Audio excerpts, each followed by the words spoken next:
guys, and welcome to another episode of One Pod Life. In this week's episode, I speak to Craig Lawrie.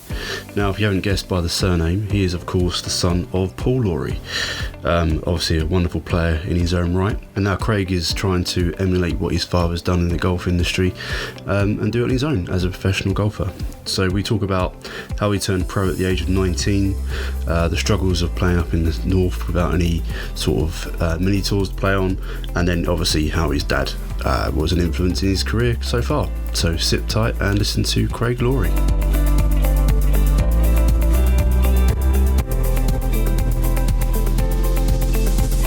Right, welcome to the One Pod Life podcast, Craig. How you getting on? Yeah, I'm all good. And yourself? Yeah, not too bad, mate. Not too bad. Getting there. Missing playing a little bit of golf, but I'll get back out at the weekend and I can start enjoying it again properly. What about yourself? You playing a lot recently? Yeah, I've been playing quite a bit. Obviously, up in Scotland, we were a wee bit later getting the courses open than you guys down south. So, yep. But yeah, the last month and a half maybe we've been open. So it's been great just to get back out in the course. Nothing competitive, but just getting a game's been amazing. No, good stuff. You got any idea when your next tournament will be? Not really. Sort of. Kind of. It's all a bit up in the air. Obviously, Europro's been cancelled, and yep. Yeah, so to be honest, not really. We'll have to wait and see. I'm not too sure. So obviously down here, well, I'll say down south, there's a lot of sort of mini tours, isn't there? There's Jamaica, there's Clutch Pro Tour. Is there anything like that up in Scotland, or are you? No, not really. My dad is working on something at the minute. They'll hopefully get announced quite soon, which will be quite good for us up here. But that's it's not completely sorted yet, but it should be in the next few days. It should be announced, and it'll be really good for us up here to get something. I was going to say, it's a bit of a niche up there then, isn't it, if there's no sort of... Yeah, exactly. It's obviously it's a bit different to you guys down in England. There's so many of you guys, whereas up in Scotland, there's obviously a limited numbers of guys. So, but if we can get one kind of mini tour, would be great.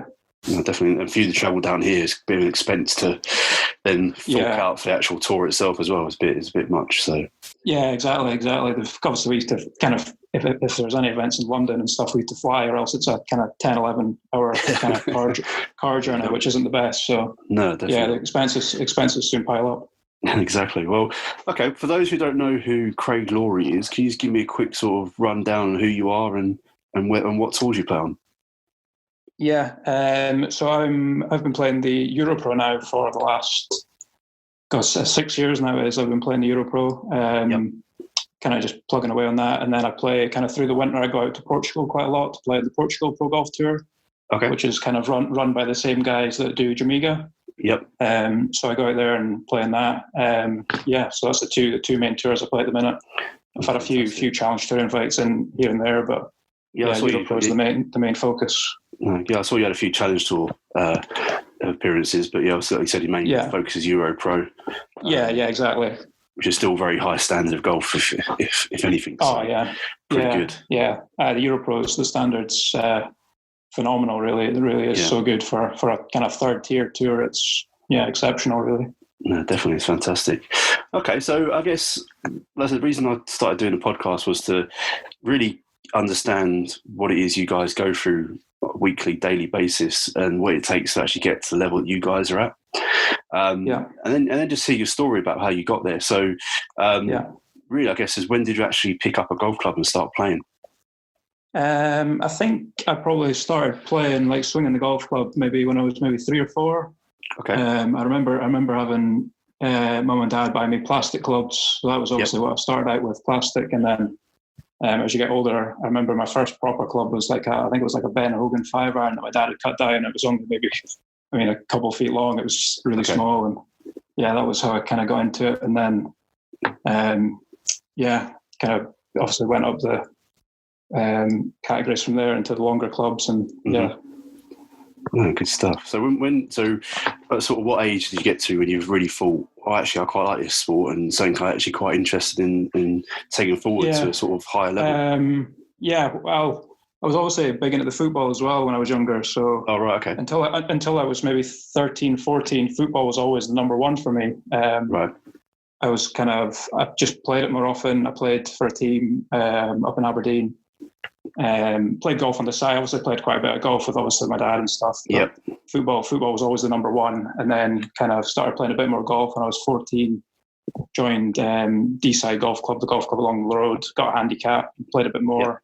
Obviously started to get a bit better. And then obviously it gets to that point with, I think, a lot of people where kind of the medals on a Saturday clash then with the games on a Saturday as well at 3:00. Yep. So at some point you have to pick one or the other, and decided to go with golf and focus on that. No, good stuff. Well, I was looking again your history and your sort of rise through the years, and 2013 seemed to become sort of, I guess, a breakthrough year for you, from what I can see, because you turned pro not long after that. But you won, you won the junior club championships, didn't you, at D-side? Yeah, that's right. Yeah, I won the juniors when I was 18. Yeah, that was it was pretty cool. And then I turned pro. I think I turned pro that October 2013 was when I turned pro. So yeah, that was the kind of obviously the year that kind of made the jump. Then. So you was 18 when you turned pro then? I was 18. Yeah. Wow. I originally planned to. I changed my mind a couple of times actually. I was originally planning to go up to Dornoch, up in the Highlands, to do a golf management degree up at the university there. Right. And then got advice to maybe, obviously, because pro golf was always the route I wanted to go down. Yeah. I maybe got advice to maybe do my PGA instead. Okay. By the guy that ran my dad's golf centre in Aberdeen at the time. Mm-hmm. So then that was then the kind of the priority to do the PGA. And then again, I changed my mind. Dad kind of said, well, why don't you just give it a go playing and see how you get on? I'll get you some sponsors and give it a go and see what happens. If it doesn't happen, then you can just do your PGA. Yep. Changed my mind a few times and eventually turned pro. Yeah. So what was the thought process then of going and do a sports management course at university? Well, like I said, when I was growing up, I would say it was football and then golf. I always wanted to be a professional kind of sportsman, really. Obviously, growing up watching my dad, obviously, kind of all I've ever really known, watching him go and play golf events and stuff. So it's always something I wanted to do, whether it be golf or football. Yeah. And then obviously got the opportunity to do it myself and kind of jumped at the chance. I was never going to really turn that down. No. So yeah. No, good stuff. Okay. So your first ever tournament you played when you as a pro was the North East Alliance tournament. Yeah. How did you get on that? I think I finished maybe fourth or fifth. The North East Alliance up here is just like a mix. It's amateurs and pros. You all play together. You just chuck in £15. The winner gets like 100 odd quid back. It's just a kind of casual thing through the winter just to keep guys playing. Also, there's a lot of the pros up here play, like David Law, who plays main tour now, Chris Nicholl, Jordan Finlay, Phil McLean. All those guys play, and obviously my dad as well. So there's maybe 7 or 8 pros that play. So it's still a good standard. Because all those guys were also a Euro Pro Challenger at the time. So yeah, definitely. Yeah, nothing too serious, but it was just a nice little event to get going. Okay. So when was your first proper Euro Pro tournament then? It was at Montrose, just kind of 40 minutes from the house. That must have been the following year. So that must have been 2014. Montrose, I think probably the first Euro Pro that season. I remember my dad caddying for me. I normally try and keep him off the bag, but the weather was so horrendous at Montrose that day. It was honestly raining sideways. So he said, honestly, look, I'll caddy for you if you want, just to give you a hand, because it's horrendous, the weather. So yeah, we did all right. I made triple down. I think I remember making triple down 17 to miss the cut by 3 shots or something. So it was a bit of a sickener in the first one, but it was still obviously great to get underway. Yeah, definitely. Well, if anyone doesn't know, and they haven't worked it out yet, obviously your dad is Paul Lawrie. Obviously in his own right, a great golfer, and obviously a good history behind him. So obviously, growing up, I think I read an article. He said that he encouraged you to play golf, but didn't really push you to play golf. But I guess it was only ever going to be one result, really, if that's what you've watched your dad do for since you were 3-4 years old. Yeah, exactly. It's kind of hard not to go down that route, wasn't it? Really? No, definitely. Yeah, no, he definitely didn't push. Mum and dad aren't like that. They just, whatever I want to do, they just kind of let me crack on. They were never going to tell you, you have to be a pro golfer, you have to do this, you have to do that. It's completely up to what I want to do. If my heart's not in it, then it's pointless, isn't it? So, 100%. But I always wanted to be a professional sportsman. It was always a dream. So, and then obviously golf was the one I kind of decided on and kind of stuck trying to get there ever since. No, good stuff. I've seen that your brother plays professional golf now as well. My cousin. That's my cousin. Yeah, it's your cousin. Sorry, my bad. Cousin Sean. My bad. Yeah, no, you're all right. You're not the first. Everyone gets us mixed up on the on the Europro. They think it's my cousin. They're both ginger haired as well, so it's quite confusing for everyone. Yeah, Good stuff. Sean's a pro. Yeah. So we kind of travel together on the Europro and stuff. So yeah, because obviously your dad's got his is it the foundation up in Scotland? So you're both. That's right. It says you're both associated to that. So what does that actually mean? Well, Dad started the foundation in 2003, and it was basically just to get more juniors into the game. So the first, I don't know, maybe 10 years or so was based solely on getting juniors in, and then after that, obviously David Law came along, who was a Scottish amateur champion, and myself and a few others, and he decided to kind of branch out into the pros and help young upcoming pros kind of find their feet in the game. And we get kind of a little bit of support, maybe financially, and then using my dad's golf centre in Aberdeen to do our practice and stuff.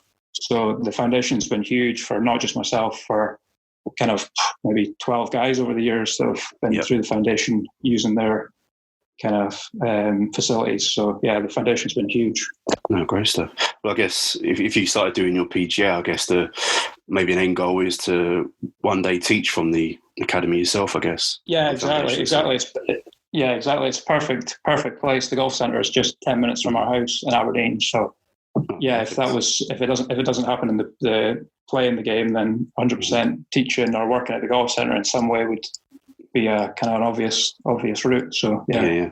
And a good, satisfying way of doing things, I guess. And like you said, helping others achieve their sort of ambitions, I guess, in golf, and see what you can do and help them on their way.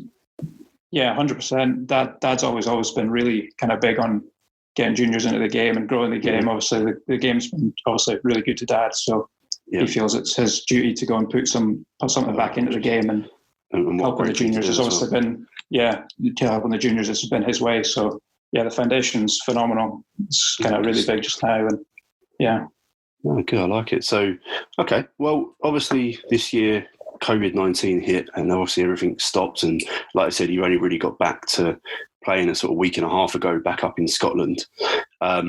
Before it all went a bit crazy, what was your plans for this year? Really sort of kick on, and did you have any aspirations and targets yourself? Obviously, well, it got cancelled kind of maybe, it must have been, a month or maybe a month and a half before the Europro was away to kick off. So, like I said before, the Europro has always been, since I turned pro, the number one aim. Obviously, when I started out, obviously my expectations maybe weren't quite as high. I was like, sure, just try to find your feet. But these last 2 or 3 years, kind of getting better and improving, I feel like top 5 is obviously the goal. Try and get a challenge to cards. Obviously, I've not really played some of my best stuff on the Europro. I don't know why. I've obviously done quite well out in Portugal and had a lot of good results. The Europro hasn't really happened for me. So this year was obviously the year that I was trying to really kick on and get stuck in on the Europro. Have you got any ideas why that is? Cancelled. Do you think could we take to a travel, or is it just purely that you just not clicked when it's come to Europro? I'm not sure. I've obviously spoke to my dad about it. Obviously, it has been so obvious that the Europro results aren't anywhere near as good as the other results. Obviously, in Portugal, I've won. I've finished second twice. Loads of top 5s. In Europro, I think I've only ever had one top 5 in 6 years. Maybe it's not really going to. Yeah, maybe just the Portugal. Maybe you get Europro out in Portugal. Maybe. You'd be laughing. Yeah, exactly. So I don't know. It's tough to put your finger on. Maybe just obviously because Europro is the tour where you obviously want to play your best golf. Maybe just putting too much pressure on and trying too hard. Whereas in Portugal, obviously you're still trying to do well, but if you don't, it's not a massive deal. You're just trying to find your feet and get your game ready for the Europro. Yeah. So maybe just relaxing a bit more on the Europro and just letting it happen. Yeah. I would imagine maybe would be one of the keys to improving. Yeah. Okay. No, it's interesting to understand. Like you said, when you're more relaxed and not putting too much pressure on yourself, you play your best golf. And I think a lot of people can relate to that. It's just annoying that you haven't been able to find that sweet spot when you're playing on the Europro, but I'm sure you'll find it. 100%. Hopefully, 100%. Yeah, definitely. So Okay, so obviously, like I said, you haven't got anything really you can play out there, sort of mini tour wise. But I'm guessing once everything calms down a little bit towards the end of the year, there are a few tournaments down south you might be able to get to if you can get sort of travel out and it doesn't cost you too much. Yeah. But yeah, I guess now between now and the end of the year, it's just making sure you keep your game sharp, get that practice in, and some form of competitive golf, I guess. Yeah, 100%. I'm sure by the time this has probably gone out, Dad's what Dad's working on will hopefully be announced. So that'll be probably the primary focus for the next few months. And then after that, just getting ready. Obviously, go out to Portugal again. Hopefully, if everything's calmed down and the travel's opened up. And when is Portugal again? Just remind me. Portugal generally runs from November through till March, April time. They kind of have like swings of 3 events. So you go out there for 12 days for 3 events and then come home. So it's perfect. So yeah, that's November to March. So what sort of courses do you play? What sort of courses do you play on in Portugal? I've been there quite a few times. So yeah, it kind of varies. I think last year the schedule was it's great every year, but last year it started in Villamoura. So you played Villamoura Old course. I like the old courses. Pinhal and Victoria, where they play the Portuguese Masters. Yep. So it was a great trip. Dad came out for that actually last year and played. Oh, nice. So the course is always great. You play out a wee bit out at Lagos as well, Pomares and Benina, Morgado as well, where they've had a challenge tour event. So the courses are normally absolutely top quality. So and good practice facilities as well in the weather. So it's an ideal place to play some golf. Yeah, no, definitely. Well, yeah, I think just go out there and play, like you said, go out there for a bit of freedom and just sort of play around with your game and then come back and go, right, now I'm going to push on and see how far I can get is definitely a good sort of stepping stone. Yeah, 100%. Obviously, the weather up in Aberdeen at that time of year isn't ideal for golf. So yeah, I was going to say. So yeah, getting out to Portugal is probably quite smart and not a bad idea to kind of sharpen the game for the summer. No, I like it. Okay, so obviously you've been a pro now for 6 years. You've played quite a few tournaments. I think it's in the 90s now. I think it is. Well, when I looked on the online earlier, but I guess I was talking to Simon Dyson the other day, and he was saying that he always wanted to reach a milestone in the amount of tournaments he wanted to play. I think it was 500 he wanted to play, and he got short by about 20, and he was gutted. So I just wonder if you do set yourself targets like that, or is it literally just play as many as you can? On the Europro, it would probably be a little bit different. Obviously, he'd be playing. That was 500. He was just on the main tour.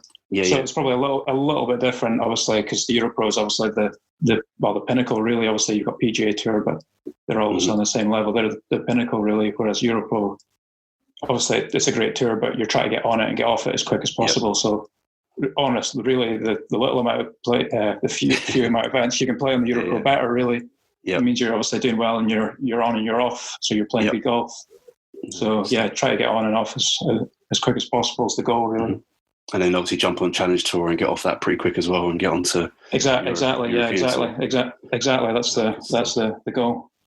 Well, I'm pretty sure you'll get there, mate. You've been doing well for the past sort of 6 years, and you've got a good base, and obviously with the help from the foundation and your dad, I'm pretty sure you're on the right track to making those goals. I can't see why not.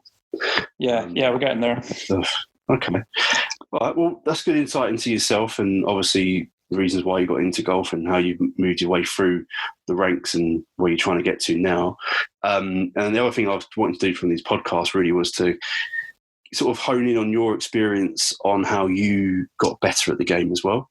So, for example, I play off 9. And obviously, there are other like-minded people like myself who think, I can get down to that level and I can play at sort of pro level. And I have aspirations to do that. And it's just wondering, like, what sort of advice you would give to these people to actually get there. So, so I was asking people, what if you had to give 3 sort of main tips to get better at golf? What would they be?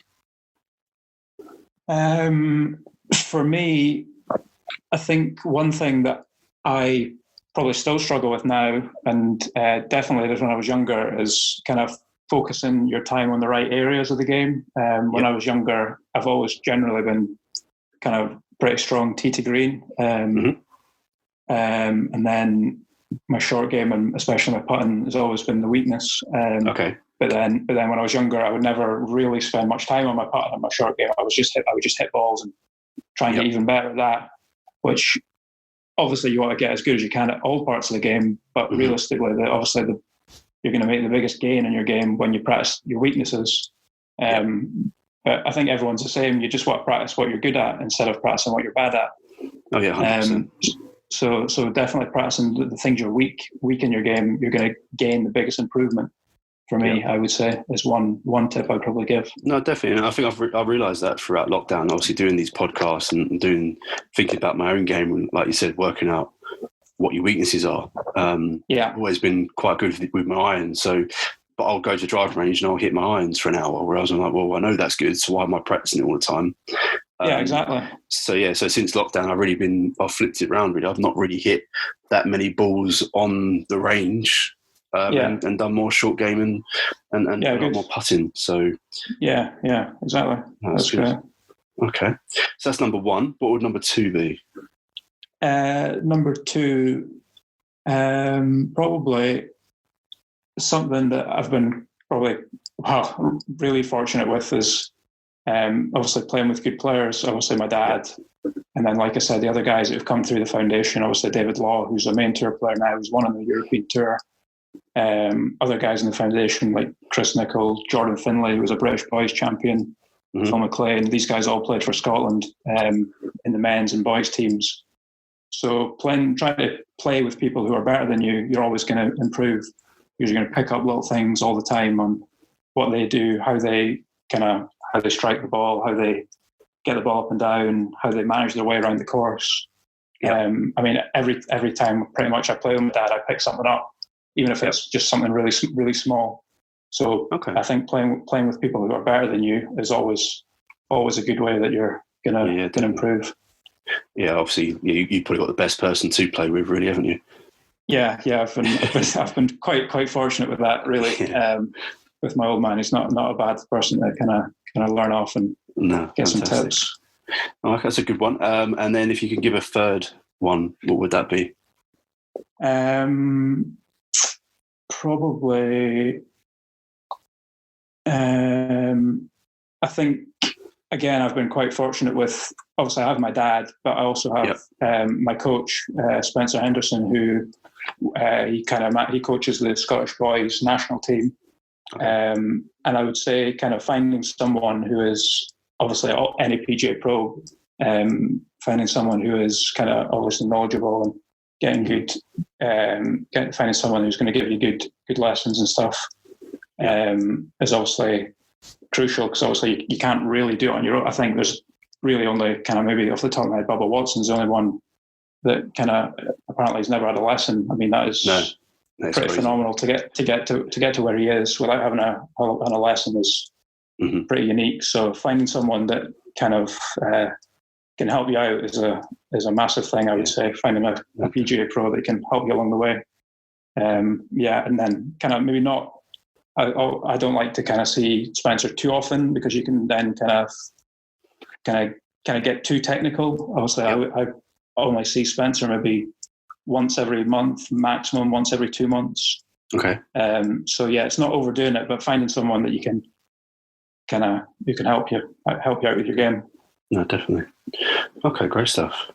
I think that's really good free insights there, and what obviously you like I said, your main focuses is and how you can improve yourself to be a better golfer. And I think if anyone can take one or two of those on board, everyone's going to be making some gains. I think that's really good. Thank you very much. Yeah. Hopefully, yeah.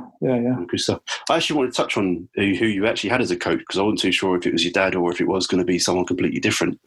Has it always been Spencer, or? No, at first I've had I think I've had 3 coaches in the time I've kind of played the game. I started out with a lad called Billy Fife, who was originally at the golf centre when it first when Dad first took it over. Yep. And then I had a lad called Stuart Wilson, who worked at my cousin's golf club, Portlethen. And then he moved down the road to Edinburgh. And Spencer after that, he started working at the golf centre maybe a year and a half ago maybe. So I started seeing Spencer. Obviously, I knew Spencer reasonably well because obviously he's been the national coach and involved in Scottish golf for a fair while now. So I think Sean started seeing Spencer first, and obviously raved about how good Spencer was, and I didn't have an MD at the time, so I went and seen him and really liked what we were working on. So it's been good spending some time with Spencer. I'll second that one. If you can find someone that you connect with and understand, and they understand you. 100%. It's vital. So good stuff. It's good to have someone that you get on with as well, that you can kind of bounce off each other and kind of help you along the way. Good stuff. Okay, well, thanks very much, Craig, for your time. It's good to hear about you, and obviously, like you said, hopefully sort of going through the ranks and working how you're going to move forward yourself, and all the help your dad's been giving you, which I think is fantastic. And from what I can see, you've got a pretty prosperous future. So hopefully we'll start seeing you on the Euro Pro Tour again, and you can get out of there pretty quick and move up to the European Tour. Yeah, thank you. Cheers. Thanks for having me on. Thanks so much.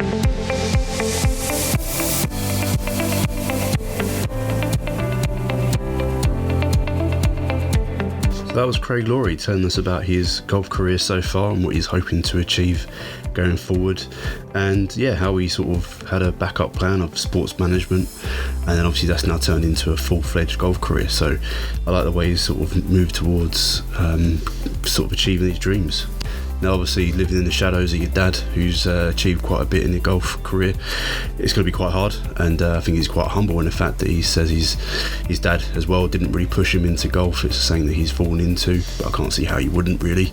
But no, I think it's great that he's also involved with the sort of the school part of things as well, going back into the academy and learning that way. So hopefully he can push forward and really become a professional golfer in his own right, and sort of hit the heights and maybe even emulate his father. Now, a few of the tips that he come up with have been recurring tips from a lot of the pros that I've been speaking to, and I've been focusing on two of them myself. So obviously focus on the right areas of practice. This is obviously, I think, is a major key factor in people practicing. Don't just hit balls for the sake of it. Actually go there with plans and try and execute them, and you'll soon see some better results. And obviously he talks about playing with good players or better players than what you are. So guys, you can just take a little bit of insight from him and move that forward in your game. I can't see why we all can't achieve what we want to achieve and move forward. So hope you really enjoyed that podcast. I thought it was quite insightful, and just get a different perspective. Obviously, like I said, coming from a guy who's been in the industry his whole life, grew up watching someone doing what he wants to do, and now he's doing it himself. So hats off to him. So if you made it to the end of this podcast, I hope you enjoyed it. Please do share this on Instagram so more people can actually listen to the podcast and get more insights and tips from the pros that I'm talking to. And make sure you hit that subscribe button when you do, so you don't miss out on any of the podcasts that I release. So thanks for listening, guys, and speak to you again soon.